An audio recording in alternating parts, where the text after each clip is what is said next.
Nigeria's economy today, touching base with all you need to know. Many thanks for joining us on Nigeria's Economy Today, coming to you live from Super Screen Television. I am your regular host, Tunde Odeyemi, and in today's episode, we shall be taking a look at the practice of corporate governance in Nigeria. And later in the show, we are going to look at the challenges and opportunities in accident investigation in Nigeria 6 decades after. Starting with the practice of corporate governance in Nigeria, we need to know the meaning of corporate governance and why corporate governance is essential for corporate entities in Nigeria. I have the privilege of having in the studio the president and chairman of council of the Institute of Chartered Secretaries and Administrators of Nigeria, Mr. Bode Ayeku. Mr. Ayeku, you are welcome to Nigerian Economy Today. Thank you. Thank you for finding time to join us on the program. Now, Mr. Ayeku, what is corporate governance and what are its key pillars? Corporate governance can be described as a set of principles by which organizations are directed and controlled in the interest of all the stakeholders. And you can only have corporate governance when you have some structures in place. And the structure we are talking about is that you must have a good organizational structure in place. And the organizational structure must also specify the responsibility of each level, that is the cadre, and each level must have defined authority. The whole objective of corporate governance is simple, is to ensure that there is a transparent working system in an organization in such a way that the interests of all the stakeholders are protected. And we must be conscious of one thing. Corporate governance came into being late around the 90s as a result of corporate failures worldwide. So corporate governance is just the response to corporate scandals in such a way as to solve corporate scandals and to ensure survival of corporate entities. And when we talk about the pillars, they are the major structures you must put in place for you to have sound corporate governance. Okay. And they are basically four. We talk about transparency. Transparency means you must make sure that whatever you do, there is nothing you are hiding. Keep it very open so that all stakeholders will know what you are doing. We talk about fairness. Because in any corporate organization, there are various stakeholders. You must ensure fairness in the way you deal with all the stakeholders. So that is another major pillar of corporate governance. And we have responsibility. Each level, each structure should have a scope of responsibility, what they are expected to do. And the last pillar of corporate governance is accountability. That is, the management must be accountable to the board must be accountable to the shareholders. Also, the shareholder must be cognizant of the fact that they must be accountable to the entire nation, in the sense that the government is there as an external stakeholder, the environment is there, they must ensure that there is accountability. So when we have this interplay of this set of principles to direct the affairs of the organization, to control the way organizations will be structured and managed, then the interests of the stakeholders are protected. Thank you very much. You said corporate governance came up around in the early 90s as a result of corporate failure. Now, why would the application of sound corporate governance best practices be considered as germane for the sustainability of corporate entities? It's very germane in the sense that corporate governance is the foundation for the smooth operation of any organization. It's also the fundamental key to ensuring that the organization is run profitably. And in addition to that is by ensuring that you have sound corporate governance that you can actually guarantee the survival of an entity. If you run an organization at your own will and caprices, the tendency that the organization will collapse is there. But if you ensure that you put in place corporate governance structure, it is basic that the organization will be run, be handled smoothly. Apart from that, it will be able to manage that organization in a profitable way, and the organization will last for a very long time. And apart from that, corporate governance ensures that the interests of all the stakeholders are protected. Because in any organization, we have the internal stakeholders, we have the external stakeholders. And it's only by putting in place corporate governance structure that you protect all the interests of all the stakeholders. And when the interests of all the stakeholders are protected, there won't be subscription, there will be cooperation. And when there is cooperation, they will have a stake in the survival of the system, and there will be cooperation. And whenever there is cooperation in such an entity, there is no way the entity will not prosper, and they will prosper for a very long time. And that is why we talk about sustainability of an organization. And it's only by having a sound corporate governance system in place that you can have an organization that will be in existence for a very long period of time, and then all the stakeholders will be in a position to benefit from such organization. So corporate governance ensures the sustainability of corporate organization. Exactly. Now, it is important to talk about the involvement of government. Why is it that government in every country is interested in the adoption of corporate governance in the private sector, and as a result, issuing corporate governance codes to different corporate entities? It is very simple. Because government has given license to every corporate organization to operate in any entity. Okay. You know, you must be conscious of one thing. God created human beings. So we call those created by God natural persons. Okay. It is only the government that has created artificial entities. Okay. So another human beings. So God regulates the affairs of human beings because God created human beings. So government regulates the affairs of corporate entities because they are the ones that created the corporate entities. So they must regulate the affairs of corporate entities. You ask the question, why the interest in private sector? It's very simple. Because the private sector is the engine of growth in any economy. So if the government allows the private sector to collapse, that is the end of the economy. So government is conscious of the fact that the private sector has several stakeholders. An entity in the private sector, if an entity fails in the private sector, a lot of stakeholders are affected. Not only the employees, we have the shareholders, we have the suppliers, we have the customers, we have, for example, if they inherited an apartment, also the landlord is involved. So all stakeholders, several stakeholders are involved, and that is why the government is concerned, because a failure in one part of a private sector has a multiplier effect on the economy. So government is conscious of that, and that is why government is regulating by virtue of the fact that they give them the license to operate. Yes, they also operate their affairs so that any structure, any entity that is on ground will continue to be on ground for a long time so that they can expand their base, and when they expand their base, they are able to employ more people. When they are able to employ more people, the economy will prosper, and when the economy prospers, there is prosperity for everybody. And that is why government is involved, and we encourage that government to be involved so that we can have a very sound corporate sector that will support the economy. Fantastic. Government is involved for private sector. Is there corporate governance in public sector?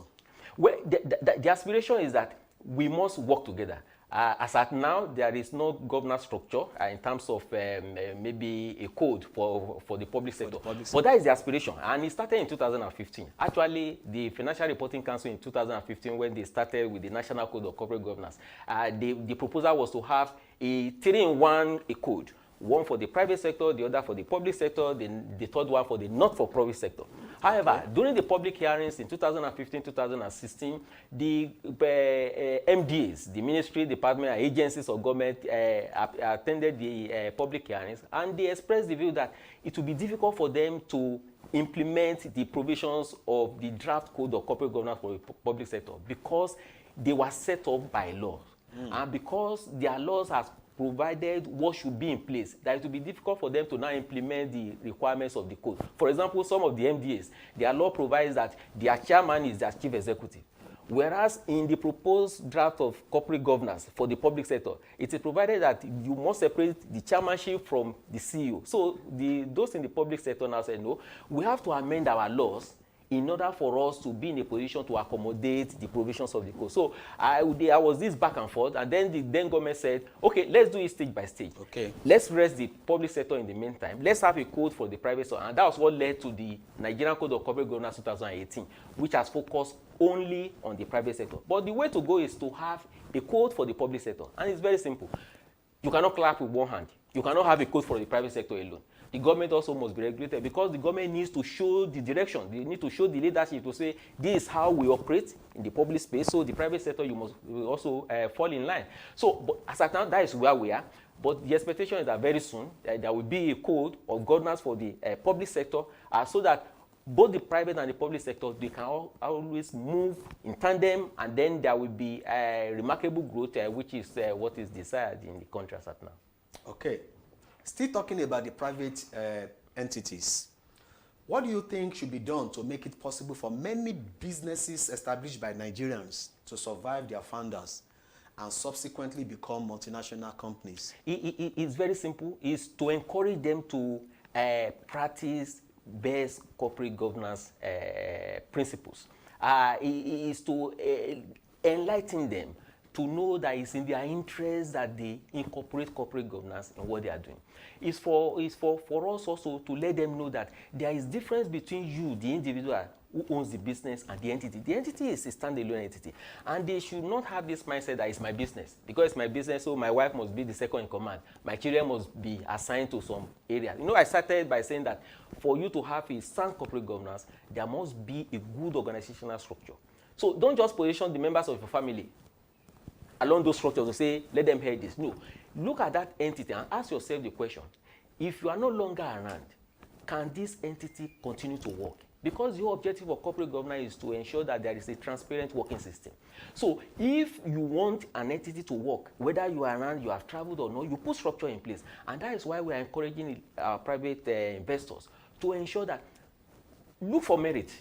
Forget about sentiment, forget about family. If anybody in your family wants to join, let them also follow the procedure that is put in place and be sure that they are competent to actually man whatever you are giving to them. It's better for them to own 1% of maybe 10 naira than for them to own 100% of zero. So we just need to preach to them, because it's very sad that you see a lot of big companies in the 70s, in the 80s. When they mention them now, they had no way to be found, because after the exit of their founders, that was the end. And what you see is that whenever there is such unexpected development, the son that is holding a particular department will say, okay, I will keep this one. The wife that is holding will also will keep this. So they will now just do something like wreck the structure, which is not in their idea. But if they've allowed and they put in place structure to ensure that the entity will work transparently without any interference, and competence is the key,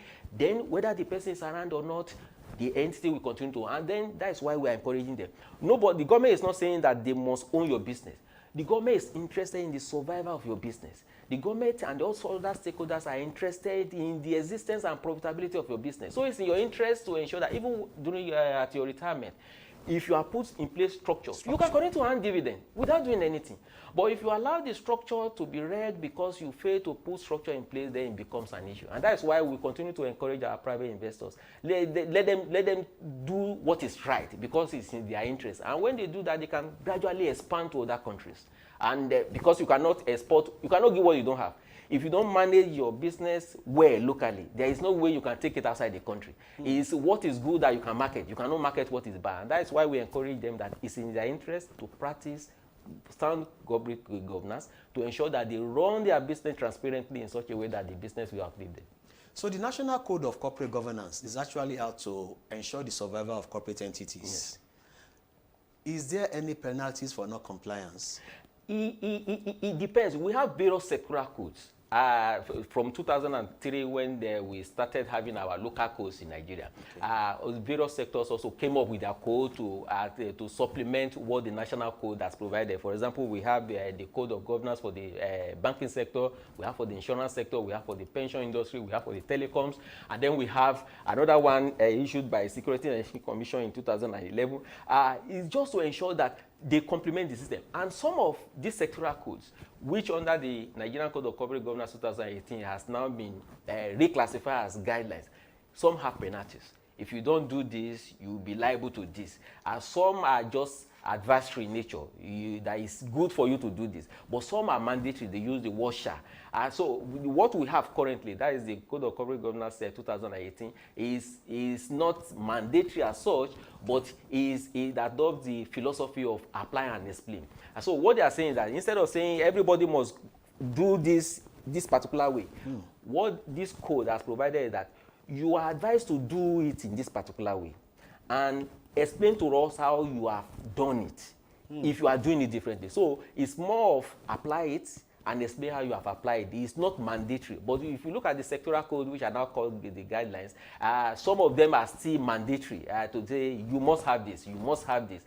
So it's just a combination of both, but you cannot compare that to what we have in Nigeria with what we have in the US. US is mandatory because it's in legislation, you just have to do it this way. So ours is just because it's developmental and also to encourage a lot of stakeholders to key into it. It's just advisory, but tell us how you have done it so that we can also learn from you, because you can apply it in a better way than what the code has provided. So the code is encouraging a lot of stakeholders to showcase best practices, and it will be in the interest of the country eventually. Talking about the codes, as the introduction of various codes of corporate governance in Nigeria, now from 2003 to 2018, increased the adoption of corporate governance best practices by our corporate entities? I will say yes. There is relative improvement. We cannot definitely not compare with where we were before 1990. Companies are now conscious that they must put in place certain structures. Entities in some sectors are conscious of their own sectoral code that requires that they must do A, B, C, they must put social structure in place, and these are the reporting lines. So there is increased compliance with the requirements of the code. However, the challenge basically is that it's limited. Limited in the sense that it's only when you are in a particular sector that makes it mandatory that you implement some of these things. For example, the new code, the Nigerian Code of Corporate Governance 2018, it applies to public interest entities, more or less to public companies, not to private companies. So because it applies to public companies, so you do not see most of those best practices that you see with public companies in the private companies. So the expectation is that we encourage a lot of the private companies to also key into it, although it's not mandatory for you to apply them, but also because it is in your interest to apply those principles, we encourage them to put that in place. And that is why we need a lot of enlightenment to let them know why they have to put it. And for example, in the Institute of Child Secretary and Institute of Nigeria, for the past 2 years, we've been running a weekly corporate governance platform program on radio every Wednesday from 10:15 to 10:30 on Echo FM to educate people, because it's not enough for you to have these laws. You must tell them what to do. You need to guide them, and that is why we are doing it. It should apply to SMEs, because no SME owner wants his business or her business to die after his exit, and that is why we need to encourage that. So more enlightenment is required,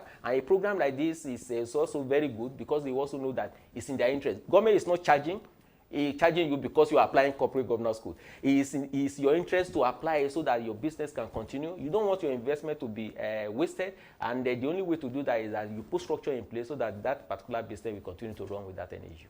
Okay, talking about the sectors where you apply corporate governance, should corporate governance be applicable or be applied in other spheres of life apart from commercial entities? The question, let me put it differently. The question will then be, other spheres of life, are they also interested in sustainability? If the answer is yes, then they have to apply it. And when we talk about other spheres of life, there is no limit. From the churches, the malls, the associations, the whatever get together. The question is this: are we interested in the long-term interest of this entity? Do we want this entity to survive us? Because what happens is that at the maximum, maybe somebody, the owners or the founders will live for 150 years. That will be the maximum. So what happens thereafter? So the only way they can have that particular structure in place indefinitely is to put in place good organizational structure, put in place the responsibility of each structure, let them know their defined limit, what they can do, what they cannot do, how they can do things, and then when they're able to do that, it will be in their interest. And that is why we encourage a lot of stakeholders to look at this corporate governance something as, in fact, the slogan they should adopt is that corporate governance adoption is in your interest. If you implement sound corporate governance, whether you are there or not, the business will continue to run. And that is why it should not only apply to the private sector, as I said earlier, it should apply to the public sector, because it's also in the interest of the government that is regulating the private sector to also show the way by showing us good examples, also practice good corporate governance. Whatever you are prescribing for the private sector to implement, you must also do it, because you cannot tell people to do what you are not doing. And my personal belief is that the best sermon you can preach is what you practice, not what you say. So if government is in a position to educate the private sector to say, do this way, the government also must be able to demonstrate that I'm doing this, and you see that it's in my interest, I'm getting a lot of benefit from it. Also, I encourage you to do it. So that when we do that, both the private and the public sector will continue to move in tandem, and they move very fast in such a way that things are done properly. Because if you look at all the scandals, corporate scandals worldwide since 90s, any problem with any entity, for example, the Enron, a lot of people went under because of that. Because it's not only the few people you are talking about that you are looking at, that the suppliers. The suppliers are there, the shareholders are there, the staff is there, the government is there. The government will lose its tax revenue if an entity fails, and that is why all the stakeholders are involved. For example, it is only when all entities are involved, all stakeholders are involved, that you can see or you can enjoy the prosperity of that particular entity and that economy. If you allow an entity to fail, it's a big problem. For you to identify the stakeholder of an entity, just allow that entity to be closed down for 1 week. Then you see those that will be impacted. The COVID that we are experiencing now, when we could not move out, it was at that time that we realized the importance of several people that are around the value chain that are not even so visible.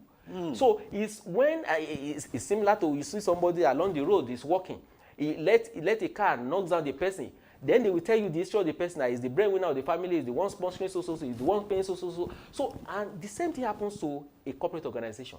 A lot of dependents, a lot of stakeholders aligned to it, and that is why government is always conscious that no entity must fail. Wow. We must support you to succeed, because your success is our success. When you are able to succeed, a lot of stakeholders will benefit from you. When they benefit from you, also government will get more revenue. When the government gets more revenue, not many people will be asking for palliative, because they can stand on their own, and that is why it's in the interest of everybody, both the public, the private sector, to ensure that they do what is right. And that is why we continue to do this enlightenment program, to educate people that it is not that government wants to breathe down on you. Government wants you to survive, so that you don't depend on them. You can operate on your own. Government wants to, that is why government is still incorporating a lot of companies. If you go to CAC today, a lot of applications are, so they will continue to license more companies to be in existence, but because it's in the interest of the country to also have more entities, and it's in the interest of the entities to have more stakeholders. Now, talking about business survival, do you see conflict of interest if a person combines the role of a chairman and the chief executive officer in a public company and even in a private company? For any entity, when a person assumes the two roles as the chairman and chief executive, there is absolutely a conflict of interest. You know, the other time when I started in the introduction, I talked about one of the pillars of corporate governance is accountability. That is, the management is accountable to the board is accountable to the shareholder. If you are the chairman of the company, and you are also the MD is the head of management, as the chairman also is the head of the board. So it means that the MD accounts to himself as management, he accounts to himself as the board, and when the shareholders are having their annual general meeting, because he's the chairman of the board, he also presides at the meeting. It's a dangerous precedent, and that is why I support, and the Institute supports, the current practice in the code and also in the new Companies and Other Matters Act 2020, which says that in the public company, nobody must hold both positions at the same time. That is good, and that is what should operate. However, we must also be conscious of one thing. If you look at some of the MDAs today, they are headed by the same person who is the chairman, who is also the chief executive officer. So we should quickly try. If you are saying it's good for the private sector to separate the two roles, also it must also be good for the MDAs to also separate the two roles, because you cannot be regulating the private sector and say don't combine the two roles, whereas you are also combining your two roles. And it's in the interest of the, because if an individual combines both positions, he can do a lot of things, and a lot of things that will not be in the interest of the stakeholders, and that is why it should be separated, so that the business can run smoothly, because we are human beings. Sure. We can make mistakes, and that's why we need somebody to check us, to ask some questions, so that we can also be in line. Wonderful. And this may probably be my last question. According to Wikipedia, only a country in Africa, South Africa to be specific, out of about 38 best countries worldwide, with Britain leading with an average overall rating of 7.6 in corporate governance rating. What should Nigeria do to gain international reckoning or recognition in the context of application of best corporate governance practice? Is to push for the adoption of sound corporate governance practices by both the private companies and the public companies. And also the government must also lead by example. They must have a governance code in the public sector, so that whatever they are prescribing for the private sector, they are also doing it. And as much as possible, there must be enlightenment, so that people now see the importance. And for the public sector, particularly the government sector, the MDs, they must make sure that there is one important position that is always missing in most of their acts: the office of the secretary of any ministry, any department, any agency of government. It is very bad that you see some of these enactments, they just say the commission shall have a secretary. They won't state the qualification of that secretary. They won't state the experience required of that secretary. They won't state the duties of that secretary. They won't state the reporting lines of that secretary. They will not provide for the mode of removal of that secretary. And with that, there is a big gap in governance, because the compliance officer of any entity is the company secretary, because he's the one to tell you we cannot do this because it's not in line with the law, it's not in line with the code. But if you just have a provision that you should have a secretary and you don't provide for the details, the limits of that secretary, it creates a problem. So it's just for us to have it's good in the private sector. For public companies, it's mandatory, you must have a company secretary, and a charter secretary for that matter is one of those people recognized. So in the public sector, we encourage them that they should try quickly review most of the enabling acts to make provision, detailed provision for the office of the secretary of that particular MD, and the responsibility, the role, the reporting lines, the mode of removal, so that when the secretary knows that nobody can just remove anyhow, the secretary will be in a position to advise the board, and the board will not be able to do something that will be contrary to the interest of that particular MD. Thank you very much. This is the much that we can accommodate within the time frame that we have. It's been discussion on the practice of corporate governance in Nigeria, and we want to thank the chairman, the president and chairman of council of the Institute of Chartered Secretaries and Administrators, Mr. Bode Ayeku. Thank you very much for finding time to join us and to share your views on this particular important topic. I hope when we call you again, you definitely oblige us. I'm grateful for the invitation, and the Institute of Chartered Secretaries will always be there to support you. Thank you very much. Thank you. We need to go for a short break, after which we will come back with another very important topic. We will be right back.